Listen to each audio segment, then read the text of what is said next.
Հանուն Հոր եւ Որդվո եւ Հոգվին Սրբո ամեն։ Արդ արցակիր քո ծառային Տեր խաղաղությամբ։ Այսօր կյարն ընթառաջ է, սիրելիներս։ Այսօր լրացավ Մանուկ Հիսուսի ծննդյան 40 օրերը։ Եվ ինչպես սովորություն էր, երբ որ տղա էր ծնվում, նրան 40-րդ օրը պետք է տանեին տաճարին ընծայեին։ Եվ այդ օրենքի համաձայն, երբ ասում է Սուրբ Գիրքը, նրանց մաքրությանը լրացան, Հոսեփն ու Մարիամը մանկանը տարան տաճար Տիրոջն ընծայելու եւ զոհ մատուցելու մի զույգ աղավնու ձակ կամ երկու տատրակ, որովհետեւ Հոսեփն ու Մարիամը աղքատ էին, սա աղքատի զոհաբերությունն էր, որովհետեւ եթե աղքատ չլինեին, պետք է մեկ գառնուկ զոհ մատուցեին, բայց քանի որ նրանք աղքատի կյանքով էին ապրում, իրենց կարողության չափով այդ զոհաբերությունն արեցին։ Եվ շատ գեղեցիկ ու հետաքրքիր է խորհուրդ ասում է, այդ ժամանակ Երուսաղեմում Սիմեոն անունով մի ծերունի էր ապրում, ով աստվածավախ էր, արդար էր եւ Սուրբ Հոգին նրա մեջ էր։ Եվ Սուրբ Հոգուց առաջնորդված նա տաճար գնաց, որպեսզի մանկանը տեսնի։ Երբ Մանուկ Հիսուսին գրկեց, իր աչքերը երկինք բարձրացրավ, ասաց. «Տեր, ահա իմ աչքերը տեսան քո փրկությունը եւ քո խոսքան համաձայն թող որ քո ծառան գնա խաղաղությամբ մեռնելու»։ Երկրորդ այնտեղ էր նաև Աննա մարգարեուհին, ով բոլորին պատմում էր, սա այն մեկն էր, ով իր ամուսնությունից հետո երբ ամուսինը մահացել էր, թողել էր ամեն բան, եկել էր տաճար, պահքով, աղոթքով, եւ նաև ինքն էր տաճարի մեջ Աստվածամորը խնամել երեխա ժամանակ, եւ ինքն էլ էր սպասում Քրիստոսին, որպես իր աչքերով տեսնել։ Եվ բարձրաձայն Սիմեոն այդ պահին աղաղակեց ասելով. «Այս մանուկը շատերի գլորման եւ բարձրացման պատճառ պիտի լինի, լույս պիտի լինի հեթանոսների համար եւ փրկություն իր ժողովրդի համար»։ Ինչպես մենք կարող ենք Տիրոջը ընթառաջ գնալ, սիրելիներ, որpիսի մենք Տիրոջը կարողանանք տեսնել, պաշտել, նախ եւ առաջ իր տաճար պիտի գնանք, ինչպես որ այսօրվա ավետարանի մեջ էր։ Եվ Աստվածամայրն ու Հոսեփը Մանուկ Հիսուսին կորցրեցին, չիմանալով որ Մանուկ Հիսուսը մնացել է Երուսաղեմում, վերադարձան եւ ասացին. «Տղաս, այս ինչ արեցիր»։ Հիսուս ասում է. «Չգիտեք, որ ինձ իմ հոր տանը պիտի փնտրեիք»։ 12 տարեկան էր, բայց գիտեր, որ իր հայրը Աստված է եւ մենք էլ իր զավակին, իր մեր փրկչին Հիսուս Քրիստոսին իր տան մեջ պիտի փնտրենք։ Հիմա պայման կա դրված մեր առջև, ինչպես պիտի փնտրենք Տիրոջը։ Այսօրվա մեջ 3 կարևոր բնութագրում կար Սիմեոնին. Աստվածավախ էր, արդար էր եւ Սուրբ Հոգին նրա մեջ էր։ Ինչ ասել է աստվածավախ լինել, սիրելիներ։ Սիմեոն այն պաշտոնյաներից մեկն էր, ով Պետրոմեոս թագավորի ժամանակ, երբ ձեռնարկվեց Սուրբ Գիրքը թարգմանելու, նրան բաժին ընկավ Եսայու մարգարեության գիրքը։ Երբ թարգմանում էր, հանկարծ հանդիպեց այն տողերին, որ գրված էր. «Ահակույսը պիտի հիանա, որդի պիտի ծնի եւ նրա անունը Էմմանուել պիտի դնեն»։ Կասկածեց, դեպ ինքը աստվածավախ ու աստվածապաշտ մարդ էր, բայց կասկածեց եւ ջնջեց այդ տողերը, մտածելով, որ ինչպես կարող է կույսը հղիանալ եւ զավակ ծնել։ Երբ առավոտյան արթնացավ, այդ տողերը, որ ջնջել էր, ոսկե տառերով էր գրված եւ հրեշտակից հրաման ստացավ, որ մահ չպիտի ճաշակես, մինչեւ քո աչքերով չտեսնես այդ մանուկին, որ ծնվել է կույսից։ Եվ դրա համար, երբ Հիսուսին բերեցին տաճար, ասում է, նա էլ Սուրբ Հոգուց առաջնորդված եկավ Հիսուսին տեսնելու։ Ինչ արեց աստվածավախ, արդար ու Սուրբ Հոգին ունեցող մարդը։ Հիսուսին գրկեց, իր գիրկն առավ, որպեսզի մենք էլ Հիսուսին կարողանանք գրկել, մեր գրկում ունենալ եւ մենք էլ քաջությամբ ասել. «Տեր, արձակիր մեզ», այսինքն կապանքներից, որտեղ մինչև մեղքի կապանքները չարցակվի մեր վրայից, մենք չենք կարող Հիսուսին ունենալ մեր կյանքի մեջ։ Ուրեմն առաջին պայմանը աստվածավախ լինելն էր։ Եվ այս մարդը համբերությամբ սպասեց այդ խոստման կատարումին։ Աստվածավախ լինել նախ նշանակում է հնազանդվել Հիսուսին։ Այսօր ցավոք սրտի մեր կյանքի մեջ շատ են աստվածապաշտ մարդիկ, բայց չունեն խոնարհություն Հիսուսի առջև խոնարհվելու։ Հավատացյալ ենք, աստվածապաշտ ենք, եկեղեցի գնացող ենք, բայց մեր մեջ խոնարհություն չկա,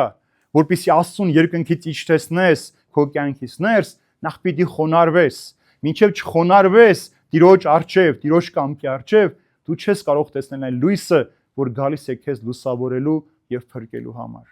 Երկրորդ ասում է արդար էր, այս մարդը արդար մարդ էր։ Այսօր շատ քիչ մարդկանց եւ բոլոր ժամանակներում քիչ մարդկանց համար կարող ենք ասել, որ այս մարդը արդար էր, որովհետեւ արդարություն ունենալ չի նշանակում կարգապահության բոլոր օրենքները պահպանել, այլև արդար լինել ինքդ քեզ հետ, քո հարաբերությունների մեջ եւ վերջապես Աստծո հետ ունեցած քո ջերմ հարաբերության մեջ։ Ինչքանով ես դու արդար այսօր Տիրոջ առջև։ Մենք ինչպես ենք գործում։ Մենք ամեն բան փորձում ենք այնպես անել, որ կարծես Աստված չի տեսնում, չի լսում կամ չպետք է իմանա։ Բայց ումից էլ որ մենք խուսափենք, երբ որ այնպես անենք, որ մարդիկ մեզ չտեսնեն, չլսեն, չկարողանան հասկանալ մեզ, Տերը անպայման մեզ պիտի հասկանա։ Եվ Աստված մեզանից փնտրում է այդ արդարությունը, ոչ թե մարդկային, որ մարդկանց համար է գործվում, այլ հոգևորը, աստվածային արդարությունը։ Ինչպես որ Հիսուսին, երբ որ Հերովդեսը հարցրեց, ինչ է ճշմարտությունը։ Եթե դու չգիտես ճշմարտությունը ոնց պիտի գտնես քո կյանքի մեջ կամ երբևէ չես ճաշակել, որ ճշմարտությունը գալիս է արդարության պահպանումից, արդարությունով ես դու հասնում կատարել այդ ճշմարտությունը, որ Հիսուս Քրիստոսը, ինչ է լինի, դու քո կյանքի մեջ չես կարող հասնել այդ ամենին։ Եվ երրորդ Սիմեոնի մասին ասում է Սուրբ Հոգին նրա մեջ էր եւ վստահեցրել որ մահ չի տեսնելու մինչեւ Հիսուսին չտեսնել։ Ինչպես պիտի անենք, որ Սուրբ Հոգին գա մեր մեջ բնակվելու։ Հիսուս փչեց իր Սուրբ Հոգին առաքյալների վրա, առաքյալները մաքրվեցին, սրբվեցին, երեկվա վախկոտ, կասկածող, թերահավատ, վախից կամ մահից վախեցող մարդը դարձան քաջ ու համարձակ եւ գնացին աշխարհի մեջ 12 հոգով ամբողջ աշխարհի մտածողությունը փոխեցին, մարդու կենցաղը փոխեցին։ Այսօր արդյոք այդ Սուրբ Հոգին մեր մեջ գործում է, կամ կարող ենք մենք քաջությամբ, համարձակությամբ ասել, որ Սուրբ Հոգի մեր մեջ բնակվում է։ Մկրտության պահից Սուրբ Հոգին տրվում է մեզ։ Մենք դառնում ենք Սուրբ Հոգու տաճար այս աշխարհի մեջ։ Բայց ինչպես ենք մենք այդ տաճարը պահում, որպեսզի Սուրբ Հոգին դուրս չգա այդ տաճարից։ Երբ որ տաճարի մեջ Սուրբ Հոգու ներկայությունը չկա, մեր աղոթները երբեք երկինք չեն բարձրանում։ Երբ որ մեր տաճարը սրբության պահված չէ, Սուրբ Հոգին չի խոսում մեզ հետ, չի գործում մեր միջոցով, մեզ չի առաջնորդում, մենք մեզ ենք վերագրում ամեն տեսակ առաջնորդություն։ Նույնիսկ մեղքի ճանապարհի մեջ կարող է մեզ համոզել, որ սա Սուրբ Հոգու առաջնորդությամբ ենք, որ այս համառությունը դրսևորում ենք մեր գործը կամ մեր խոսքը իրականություն դարձնել այս աշխարհի մեջ։ Բայց Սուրբ Հոգուն բնակեցնելու համար նախորդ երկու պայմանը պետք է ունենաս. Աստվածավախ լինես եւ արդար լինես, որպեսզի Սուրբ Հոգին գա ու բնակվի քո մեջ։ Եվ տեսեք ինչ է ասում Սիմեոնը. Տեր, արձակիր քո ծառային, ասում է, թող գնամ մեռնելու։ Այսօր ով է այդպես ասում, որ Տեր, թող գնամ մեռնելու։ Մենք ուզում ենք ապրենք, ինչ էլ որ լինի, անգամ մահամերձ վիճակում, որ գիտենք րոպեներ կամ վայրկյաններ են մնացել, որ մենք պիտի ննջենք, բայց ամեն բան, եթե չենք էր խոսում հայացքով հասկացնում ենք, որ կյանք ենք ուզում։ Այդ կյանքն ենք խնդրում մարդկանցից, բայց Քրիստոսին հավատացող մարդը մահ իր համար շահ է, ինչպես որ Պողոս առաքյալն ասում, ապրելը ինձ համար, մեռնելը շահ է, որտեղ Քրիստոսի համար է, ապրեմ թե մեռնեմ, Քրիստոսի համար եմ անում այս ամենը։ Ուրեմն քրիստոնյայի համար մահ շահ է, որովհետև մեղքի կապանքներից պիտի արձակվես, գնաս երկինք Տիրոջ հետ լինելու համար։ Սիմեոնը հոգնել էր այս աշխարհի մեջ ապրելուց։ Գիտեր, տեսավ իր աչքերով, սպասում էր նրան, գտավ եւ ասում է Տեր, արձակիր այդ կապանքներից։ Ուրեմն Քրիստոսին մոտենալու մյուս պայմանը մեղքի կապանքներից արձակվելն է, որպեսզի այդ մահը ճաշակես մեղքի հանդեպ, որպեսզի կարողանաս Քրիստոսին ունենալ քո կյանքի մեջ, գրկել Քրիստոսին եւ ասես Տեր, իմ աչքերը տեսան քո լույսը։ Այսօր ցավոք սրտի մեր աչքերը լույսը չեն տեսնում։ Մենք ավելի շատ խավարն ենք փնտրում, խավարասիրությունն ենք սիրում, խավարի մեջ գործելն ենք սիրում, քան լույսի տակ երևալը։ Մենք վախենում ենք լույսից, որովհետև մտածում ենք, եթե մեր գործերը բացահայտվի, մենք ամոթով կմնանք, այո կմնանք մարդկանց առջև, ովքեր մի քանի օր կխոսեն ու կմոռանան մեզ, բայց մեր մեղքերը ամեն օր կխոսեն Տիրոջ առջև, եւ Տերը չի կարող մեզ փրկել։ Եվ երկրորդ մարդ այստեղ Աննան էր։ Տեսեք, 7 տարի էր ամուսնացած եղել, զավակ չուներ, ամուսինը մահացել էր, ու ինքը թողել եկել էր տաճար։ Այսօր եթե որևէ մարդու մի դժբախտություն է պատահում, երկու ճանապարհ ունի, կամ միանգամից անհավատ է դառնում, կամ հավատքի մեջ շարունակում է մնալ։ Բայց ավելի շատ մարդիկ հակված են անհավատության, որտեղ կարծում են, որ Տիրոջը երբ որ հավատացին, իրենք խնդիրներ, դժվարություններ չպիտի ունենան։ Սուրբ Գիրքն ասում է, ով որ ուզում է աստվածապաշտությամբ ապրել, Տիրոջ ներկայության մեջ լինել, թող իր անձը պատրաստի փորձությունների։ Եթե դու ուզում ես Քրիստոսով ճանապարհ անցնել, բազում փորձություններ պիտի հանդիպես, բազում դժվարություններ պիտի հաղթահարես։ Պիտի տեսնես, որ մեղավոր մարդիկ ավելի շատ փող ունեն, հարուստ են, առողջ են, թվացial երջանիկ են, դու պիտի կասկածես, ինչու ես հավատում եմ հիվանդություններ, նեղություն, կորուստ, բաժանում, բայց մեղավոր մարդիկ այս ամենին ունեն, կամ տեսնում ենք, որ մեղավոր մարդիկ, որ մեկը իր ամուսնուն է դավաճանել, կամ ամուսինը հարբեցող է, բազում երեխաներ են ունենում, աստվածապաշտ եւ հավատարիմ մարդիկ մեկ երեխա անգամ չեն կարող ունենալ։ Քո մեջ կասկած պիտի առաջանա, ինչու Տերը չլսեց իմ աղոթքները, բայց Տերը ամեն բան իր ժամանակին է տալիս, որպեսզի տեսնի դու քո համբերության մեջ մինչև վերջ հավատարմությունդ կպահես իրեն, թե չէ։ Աննան արդեն 80-ն անց էր, բայց համբերությամբ, հոգատարությամբ սպասում էր Քրիստոսին տեսնելու։ Եվ տեսավ, եւ բոլորին ուրախությամբ պատմում էր, որ այն աղջնակը 3 տարեկան Մարիամը, որ եկավ տաճար, ինքը պահեց, մեծացրեց, օրիոր դարձրեց, այսօր նրա միջոցով խոստացված փրկիչը աշխարհը եկել է մեր մեջ բնակվելու եւ մեզ դեպի փրկություն առաջնորդելու։ Եվ ինչու է Սիմեոնն ասում, սա շատերի գլորման պատճառ պիտի դառնա, ոչ թե Տերը պիտի ցանկանա, որ մարդիկ գլորվեն, ցած ընկնեն մեղքի պատճառով, այլ մենք չպիտի ցանկանանք մոտենալ իրեն, դրա համար պիտի գլորվենք։ Եվ դրա համար, երբ որ փնտրում էին ծնողները Հիսուսին, այսօր ասում է, ինչու եք ինձ այլ տեղում փնտրում, չգիտեիք, որ ես հորս տան մեջ պիտի լինեմ։ Ուրեմն հոր տան մեջ է, որ Քրիստոս ամեն օր մեզ ժամադրում է, սպասում է մեզ։ Մենք տարբեր տեղերում չպիտի փնտրենք Հիսուսին, անտառներում, լեռների վրա, տարբեր երկրներում, ավելի զորավոր սրբավայրեր գնալու, Երուսաղեմում անգամ չէ, որ պիտի Հիսուսին փնտրես։ Հիսուսին նախ եւ առաջ իր տան մեջ պիտի փնտրես, որ առաջին հերթին դու ես։